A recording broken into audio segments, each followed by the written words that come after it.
Got a special episode this week of Taking Inventory where we interview, I think, two of some of my favorite guests, James. I don't know what you think. Yeah, I mean, I like them. It seem like they're great guys. In all seriousness, the guests are ourselves. So this week, we are sharing an interview that we did on the Marketecture podcast that was published last Friday. For those of you who don't follow Marketecture, you should. It's probably the most popular and most well-respected marketing/ad tech related podcast. And so we are, honored that we were asked to be on it. Ari and Eric, the hosts of the podcast, are two people we respect immensely. We dive into a bunch of hopefully pretty interesting things, ranging from AI to social commerce to the open web. So a little bizarre because we're on the other side of it, but we hope you enjoy this week's interview with Daniel Druger and James Borow. James, it's a really weird way to explain this. I think it's a great episode. People are going to enjoy it. Let's just go. Let's do it.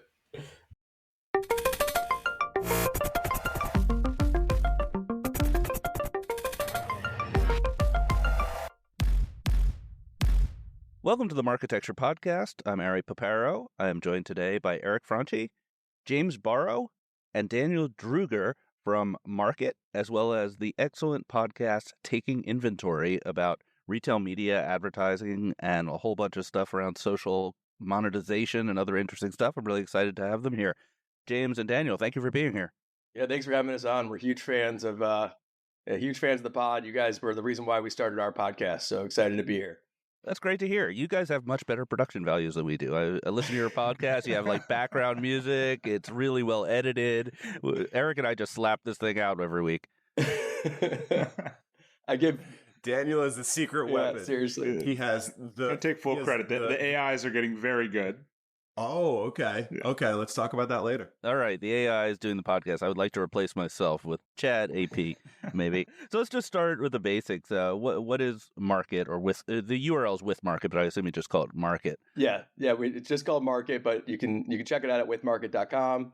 Basically, we have this thesis that every walled garden and every sales channel is basically going to become AI driven. So you'll log into their AIs and you'll sell your products and you advertise against it.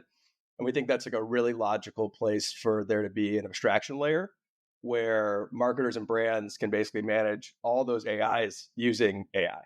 And so the way we kind of think about it is like step one in all that is like, let's help you bring all your data together and you can talk to it. And then from that, the data can actually start to suggest things for you, that what your business should be doing, how you make more performant decisions. And then ultimately, you can say, I trust you, go for it. So we're trying to build basically this fully autonomous marketing AI for all of your marketing initiatives. Not ambitious at all. Yeah, I mean, we love Snapchat to come do this. So we figured if we were going to leave, we we're going to take a big risk. So it's early, but it's pretty cool. I'm shocked every week, kind of the new things that it's able to do. All right, so maybe zoom out a little bit and give us your perspective about how the market is coming together. With your background from Snap, that's a walled garden, obviously not very interoperable. And I don't want to put words into your mouth, but it sounds like what you're saying is there's going to be a lot of different places that marketers are going to have to do their business, and they're not going to be interoperable, and you need to bring some intelligence to that problem. Yeah, and I don't think they're necessarily I think the walled gardens get a bad rap for not being interoperable. They kind of are. Like each of them have their own ads API. And so like you can build systems that talk to those and coordinate against them. When like the cookie was the key identifier, it was a pain in the butt. I don't know if we can swear on this one. You can on Taking Inventory. I think butt is acceptable. Okay. We would edit you out if you said ass or ass cheek or anything like that. So in the pre-cookie, sort of regime, the walled gardens were not very easy to work with. But in this world of like first-party data and coordinating across all that, you can build tooling that makes it very easy on the demand side to advertise across all these things. And that to us strikes as such a logical thing for like an AI agent to go do on your behalf. It was a pain when you had a bunch of people logging into all these tools and dealing with it, and people were building kind of workflow against it. My first company before we were at Snap was one of the early ads API companies. So we've been beating our heads against these things for the last 15 years.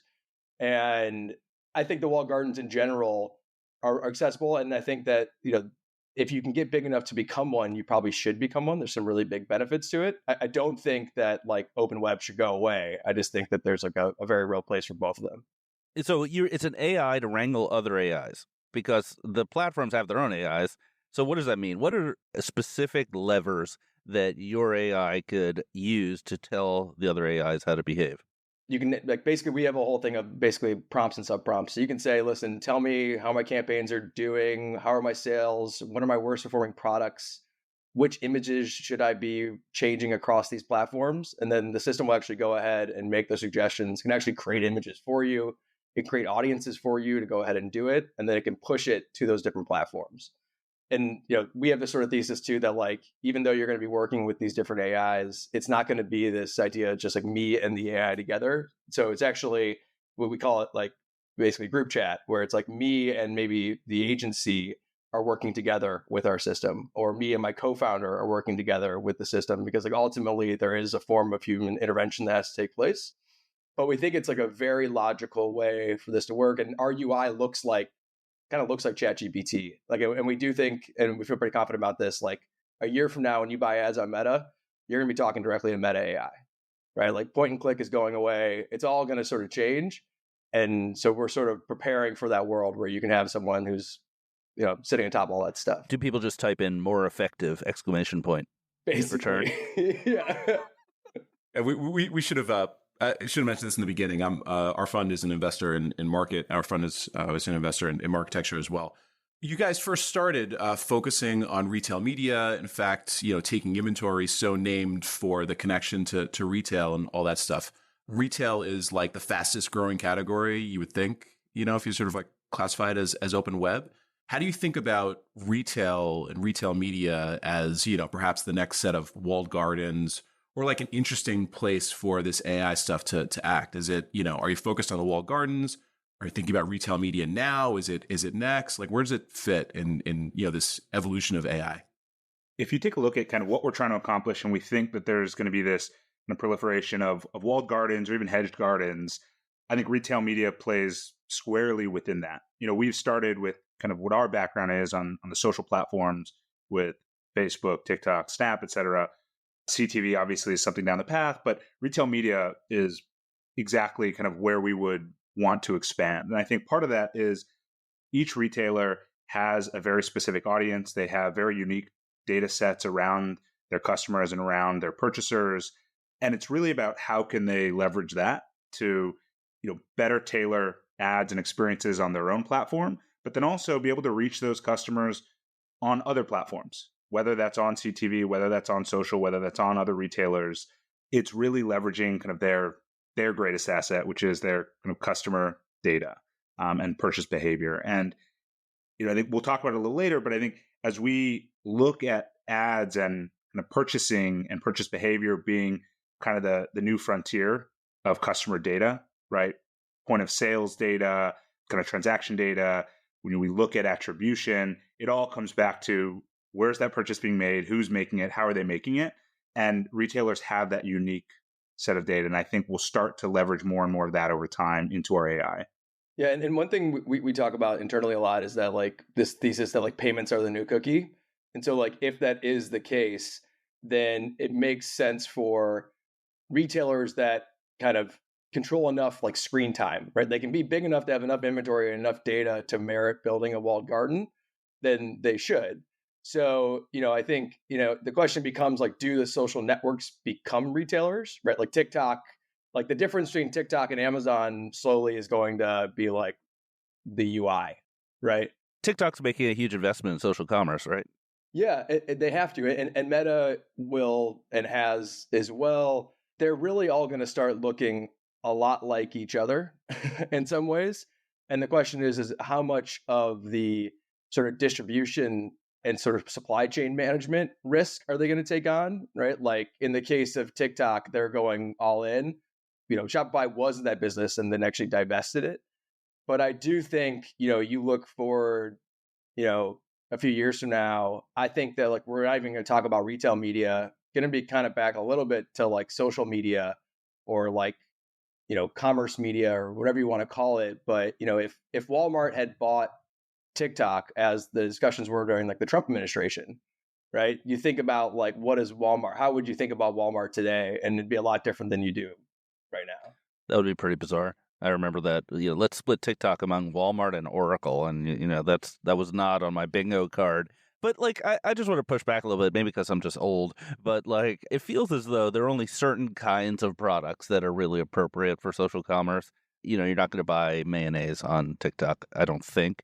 You're not going to buy a couch on TikTok. Maybe I'm wrong. Am I wrong? I think you're wrong. Yeah. All right, that's cool. Yeah, but I think that if you go to like even TikTok shops, which is not like the most elegant implementation, and I'll be honest, I'm not like a huge TikTok fan or user. They basically shoved a store into the app, and that's fine, and that will probably work because they control so much screen time, and consumer behavior drives decision making. So I don't think it's if you look at Facebook Marketplace, like, and that has been extremely successful. People don't give it credit. But like that is a behavior that kind of makes no sense for Facebook, but is working. And so I do think you'll buy mayonnaise. And the reality is you're buying not dumb stuff. You're buying superfluous stuff from Uber. And that be so you used to get your cars after you like had too many drinks. So it's like kind of random. No, I mean, it makes sense, but I think the dumb stuff marketplace makes a ton of sense for TikTok. I get all kinds of dumb stuff ads about like put your dog on a t-shirt. I'm totally fine with that. People should spend their money on dumb stuff. I'm just a little skeptical of the claim that TikTok and Amazon and Walmart are all going to converge. Are you buying couches there on any of them yet? I mean, they have to they have their own kind of upmarket problem in some ways. So maybe that stays in the same way in commerce. Like maybe there'll always be open web inventory. Maybe there'll always be this premium commerce inventory that is like outside of these walled gardens, but it will make up a, relatively speaking, really small percentage of sales. And I do think too, I mean, we're starting to see where there are gaps in kind of data sharing or that idea of payments as the new cookies. I mean, Roku's a great example, right? They're cutting partnerships with a ton of these retailers to combine that data and to understand downstream events. And so I think where, to your example, I'm not buying mayonnaise directly on TikTok, but if I see a Hellman's ad and it's through Instacart and then I have Instacart on my app and I purchase it and my credit cards are linked because I have it both on TikTok and Instacart and that data is being shared, then there's a pretty good signal that I had exposure to that ad. I mean, we're going then back to kind of older media mix modeling or kind of measurement models, but I saw that ad, I had exposure, my credit cards are linked, I purchased it on Instacart, right? And so I think there are, it's not a perfect corollary, but there is, we're seeing good examples of that in the market today. And I think Roku is a leader in that. So you guys are building this really fast. As an investor, I've sort of had the benefit to watch you build this, faster than I think anything I've seen in a long time. AI is moving really fast. We'll probably talk about the Google Gemini announcement later on. How are you staying on top of this stuff? Because some of the things that you're saying, I think, for our traditional ad tech listener, if we rewind it, you saying that you think that everything is just going to be like, push a button, set it, forget it, automated buying, and, everything is sort of like removing the human element. A, I think that's shocking and scary. And B, I think people are not in the middle of this like you guys are. How are you learning? Where are you getting the information? How are you making this part of the business so quickly? Yeah, I think there's a few parts. So one is, even though we are building, an AI platform, like we are honest with ourselves that like we are not building the actual AI, right? So like the actual AI is like to build an LLM or to build these models requires like $5 billion. And so like we aren't even trying to play that game. What we basically are saying is let's try to make sure we know everything that's going on. We understand like the best models out there and to start thinking about models almost like they're apps. So if you got to like step back a little bit and think about what we're trying to do, it almost is like a second coming of like the marketing clouds, right? Like the marketing clouds are a bunch of different apps that you were working within. We're just saying like there's going to be all these different models that are right for your job and we can help a business take advantage of them. And so I think that's one part that, we've been really focused on. And like, we're just intellectually, I think also just really curious about it.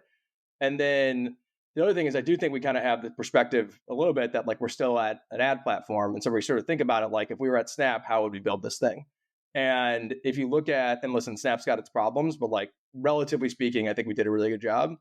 And, them and businesses like Meta, the way those systems work is they're objective-based buying models. And so like when you build an ad campaign on Snapchat or Facebook, like you are basically putting in a prompt. You're saying, give me app installs, give me video views. Right now, people didn't think of them like they were prompts because like that wasn't the thing in the vernacular.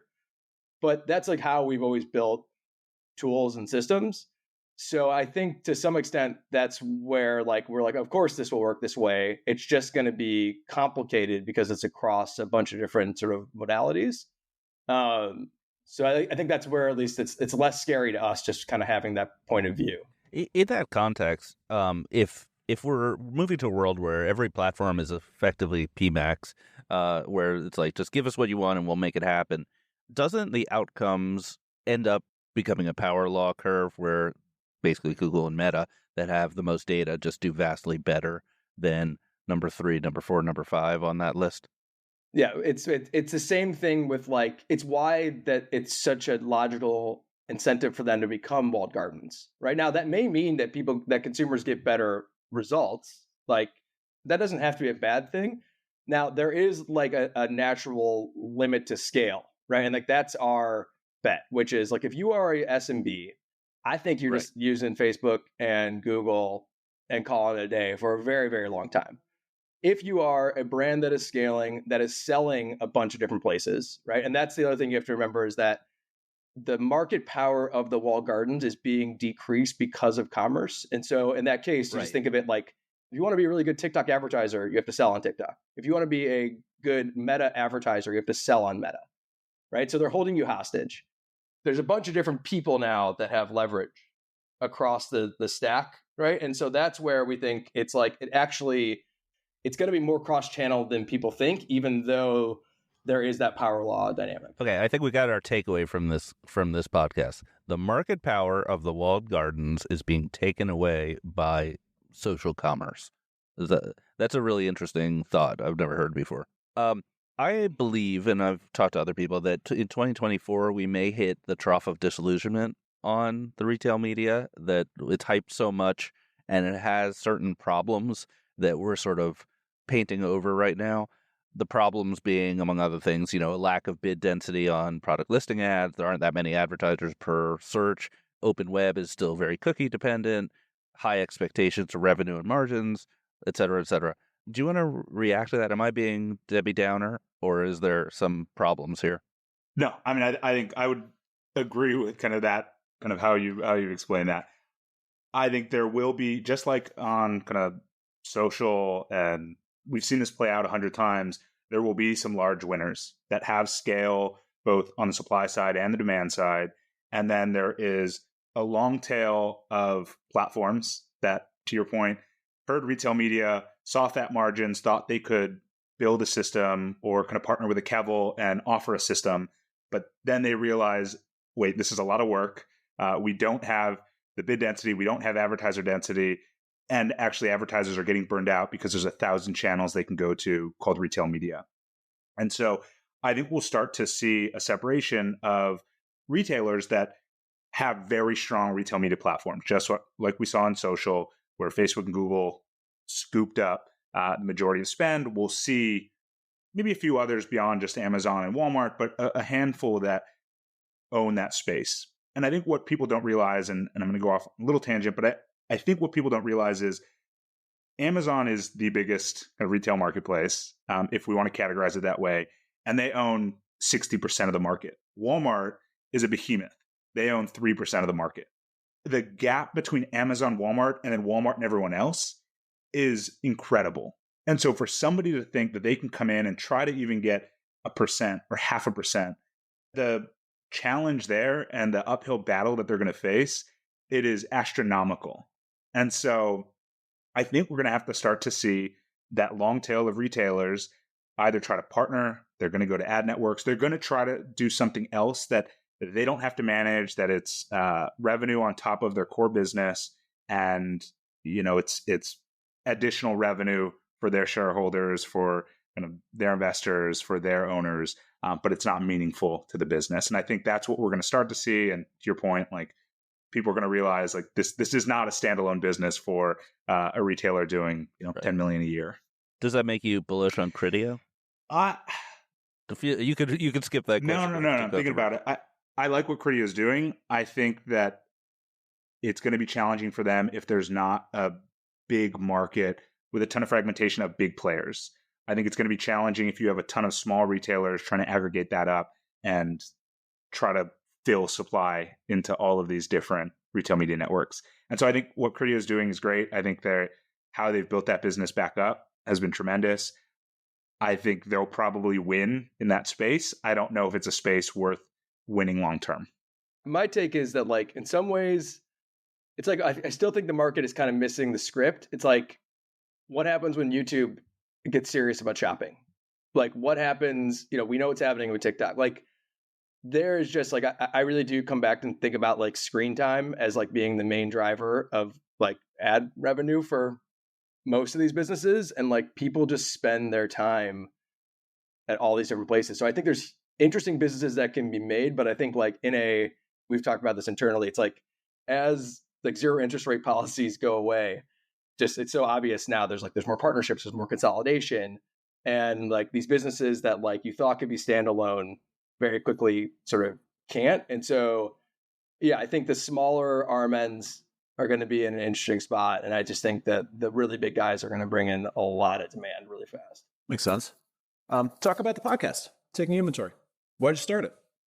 Like I said at the beginning, we started it because of you guys. I mean, honestly, we started listening to you and we're like, this is amazing, all these different people you can get on it. And I think also you guys showed us just like people really want to share what they're thinking. And we were learning so much about, in particular, I'd say like from the open web side from you guys. And we're like, for better or worse, a bunch of our friends are all at these walled gardens. And so we were like, this could be interesting to start doing. And it's been awesome. I mean, like we've learned a ton. It's been fun to have like friends on it. For us, like, we did it, purely because like we wanted to kind of make sure we were kind of back in the mix in ad tech and make sure that we kind of knew everything was going on. We don't monetize it. It's like, it's like a little random. We've had friends from Snap and from, Reddit and X. And then we've had, the founder of Serve Robotics who builds self-driving delivery bots because he's, putting ads on it. And we had the former White House chief correspondent at CNN on to talk about like, the election and ads. So it's all over the place in some ways, but it's been like fascinating and it's been fun. And it's been a good like muscle for us to do. It's like hard. I mean, you guys know it because you guys do it. It's like, it's hard to do these things at first. And so I think it's been like a good thing for us to do. Yeah, I always worry like I'm going to run out of guests at some point, and it has not. We're coming up on a year, and it hasn't happened yet. But at some point, what's the most surprising thing you've learned on your podcast?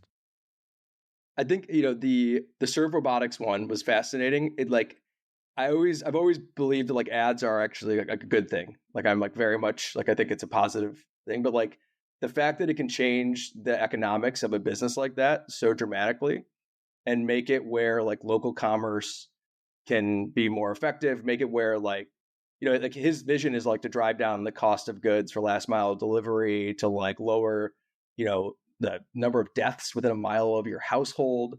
And it's all basically subsidized via ads. It like makes the model work. Have you, kind of came away with a different way of thinking about B2B marketing, right? Because you're doing this, you're enjoying it, but like, make no mistake, you guys are running a startup, and that startup is connected to a lot of the conversations that you're having. Has it shaped how you're thinking about building a brand for market, thinking about how you sort of like build B2B brands in general? Or is this truly like, hey, this is a pod, and we're just having fun and growing and doing good things?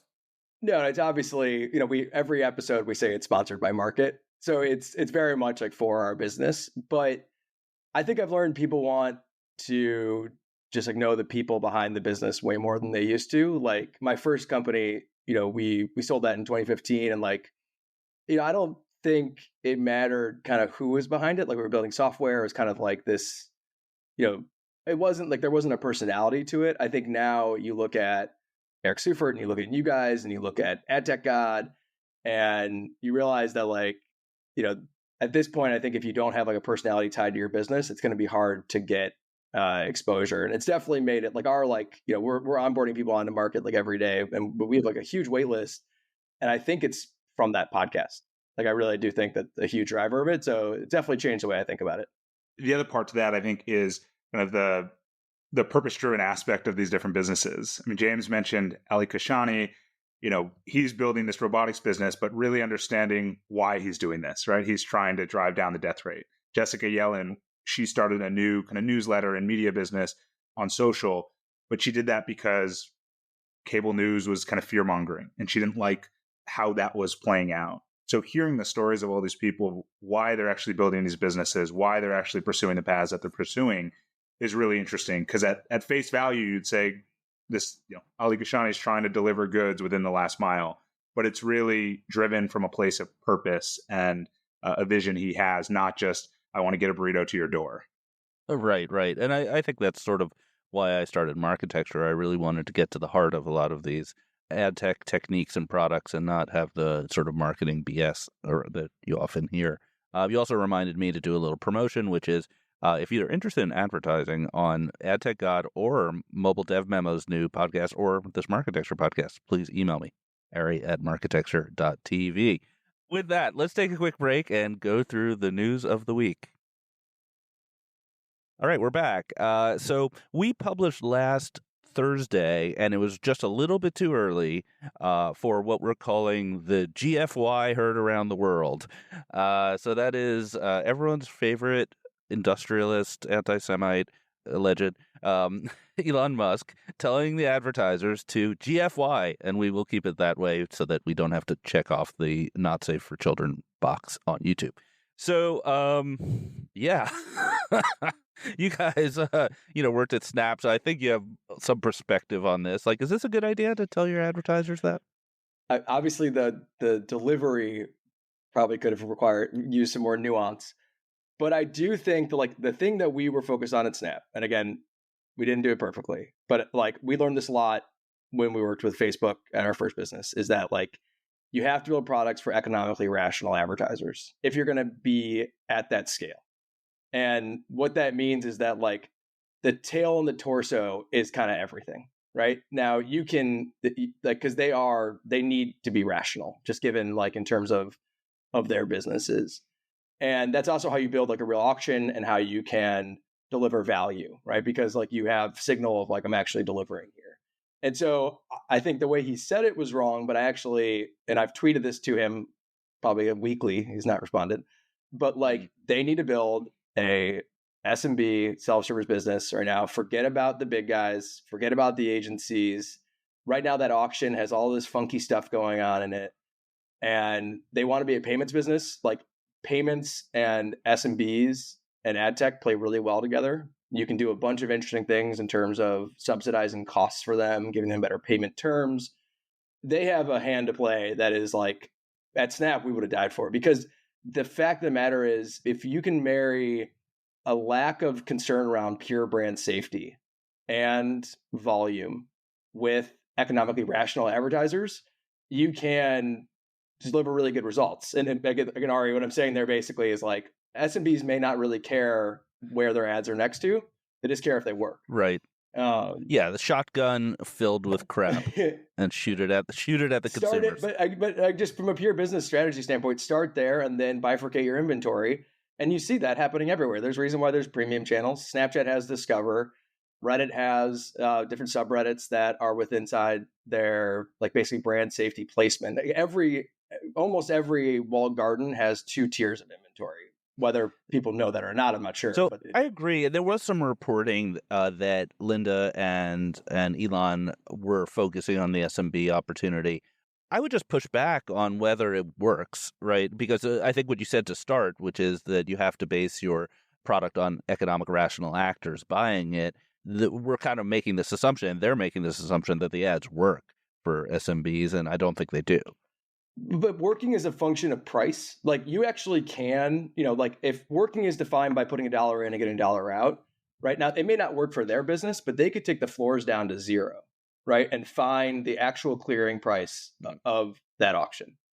And they could, quote unquote, make it work. Now, can they get enough density and signal to make that work at scale, that's like a different question.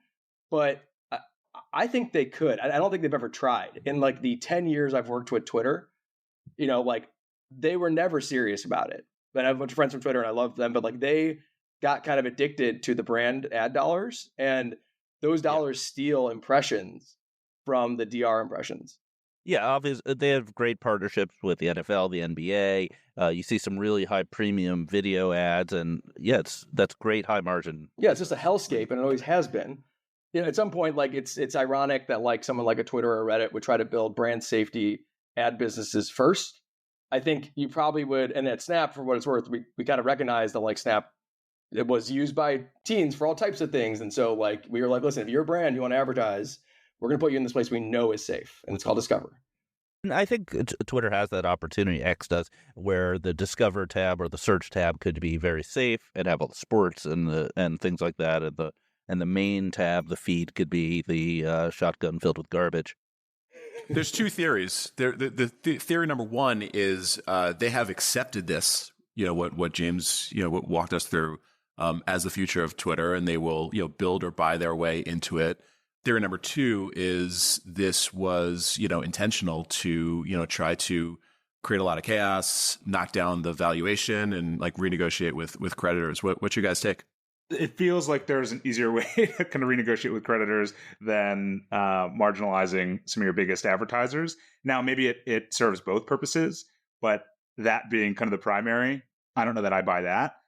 But I mean, he's a brilliant guy, so maybe he's playing 3D chess, and I'm playing checkers over here. I don't know. He's got this stew of like Botox, Ozempic, and ketamine that's not doing him well.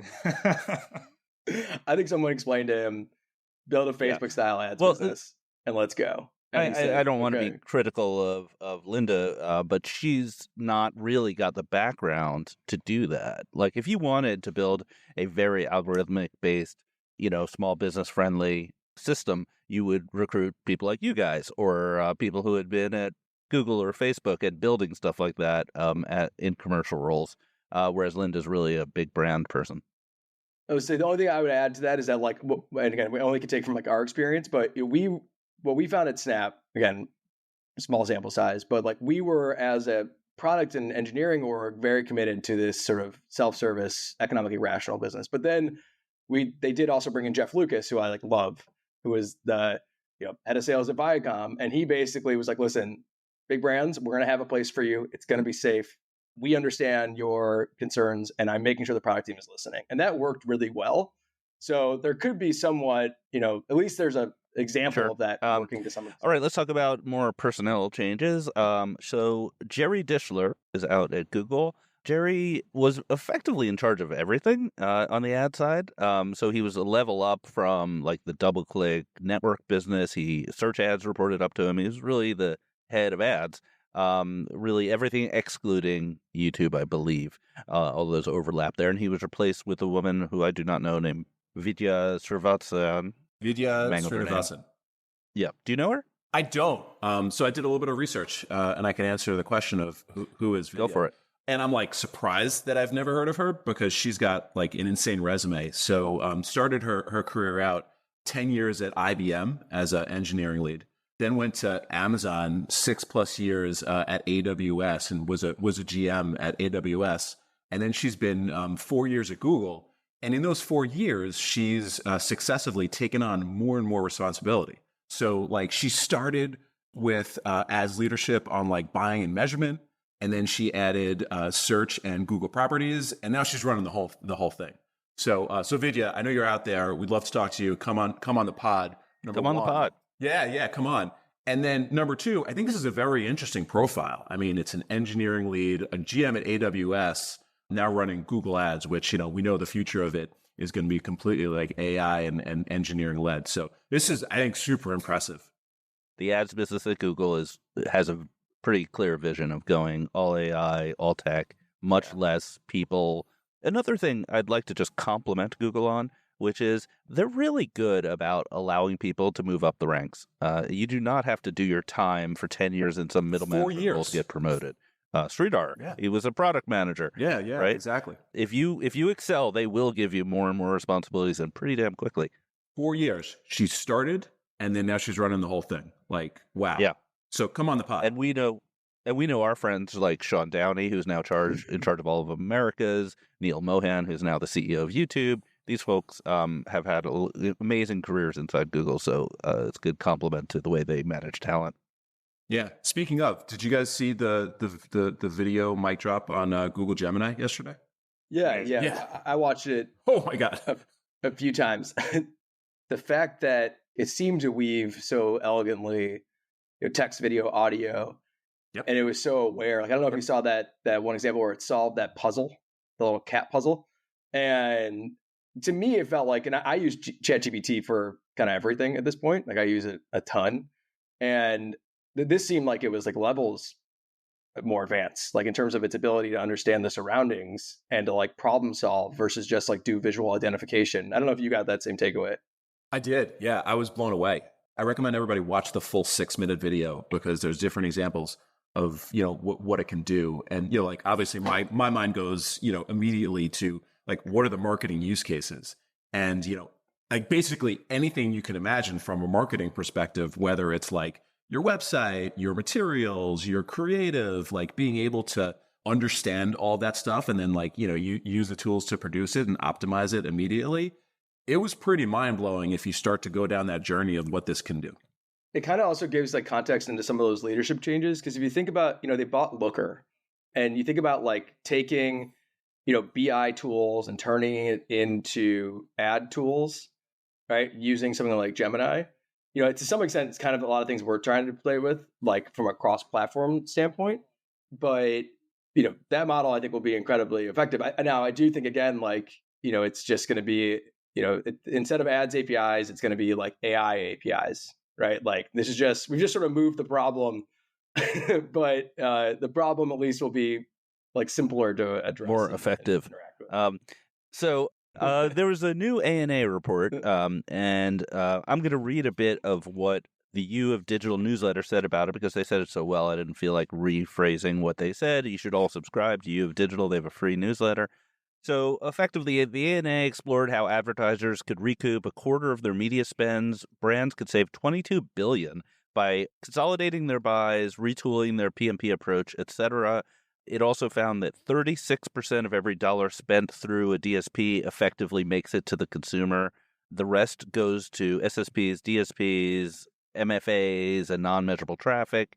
And I think some of their recommendations, one of the interesting recommendations, which is a little bit wacky, is to reconsider PMPs. Many advertisers choose PMPs over exchanges, but some PMPs are problematic and include MFAs on a blended basis, more or less. I'm paraphrasing. So this seems like the same sort of story we've been hearing over and over again. I'm not really sure there's much new here. I'm just happy they didn't use the phrase ad tech tax, which I find repulsive. Eric, I mean, is there anything new here? Should we even be talking about this? Yeah, I think the what they highlighted around the PMPs is interesting. So it seems like fraud and bad practices have moved to where the money is, which is PMPs. But the rest of the findings I think are pretty consistent with what Chris from Jounce and others that have come on the pod over the course of the past year have talked about, which is you need to be like very focused on, inclusion lists. You need to be like super focused on SPO, less partners, more trusted partners. I think it's all the same themes that we've been hearing over the course of the past year, but it validates it. And that's a heck of a lot of money that is potentially just like, frankly, up for grabs. If you look at it from a glass half full perspective, hygiene. I had drinks with a executive in our industry who everyone knows, but I won't say who it is.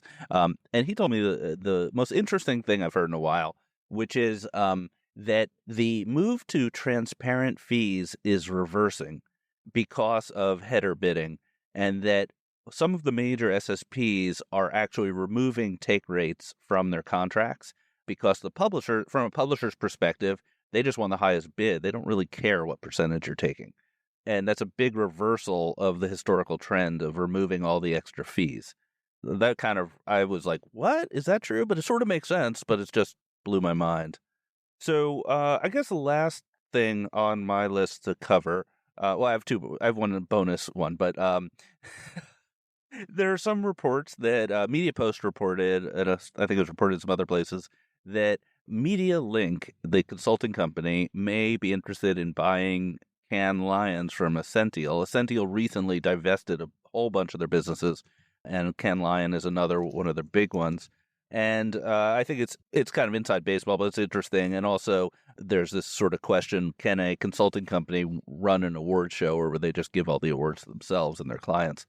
I don't know. It's like I guess I'm going to ask you guys, James and Daniel. Like, is there anything further away from your life in AI and these walled gardens than award shows? Do you even know what I'm talking about? Yes, we would. Yeah, Daniel, you can answer it. Yes, we know exactly what these are. We actually had somebody on the podcast a while ago, Alex Reynolds, who runs a B2B SaaS company tailored for event marketers. And so kind of going back to kind of learning new perspectives and kind of how people are operating different types of businesses and how it all comes back to ads and marketing. I think these events are a great way, obviously, and post-pandemic are a very performant way of getting in front of the right people, getting your brand exposure, selling through to clients, whether it's consulting or other services. I don't know the kind of financials of these kind of events and kind of how people run them, but I actually think it's an interesting move for a consulting firm to buy an event and use it as a huge tool for exposure, and then also a reason to get in front of the right people and try to sell through services. But it does bring into question, as you say, like, how are they actually deciding this stuff? And to answer your question, I mean, for at least from our perspective, the awards, they probably don't really matter. I mean, if you're gonna be totally honest about it, when I think we were winning them at Snap for stuff, and it was like, all right, like cool. Like, does that mean that we're gonna hit our numbers? Last time I was at Cannes, Snap had this immersive dark room. It was like so dark you couldn't see your hands in front of you, and you just walk around in the dark, trying not to like touch other people. It was the weirdest thing I'd been in a long time. We definitely were good at spending money at those events, but I don't know if the award, if I found out the awards had some form of we're not pure in nature. I'm not shocking. I'd still go to And I think, going back to Snap, if we were targeting rational advertisers, those are not the same people watching the Cannes Award show and looking at the creative awards. They're saying, what? Can I get a UGC ad up for cheap, and is it going to perform for me? Can, yes, it's sort of, you think about it, about the awards and the work, but it's really about the media dollars that, subsidize the entire thing.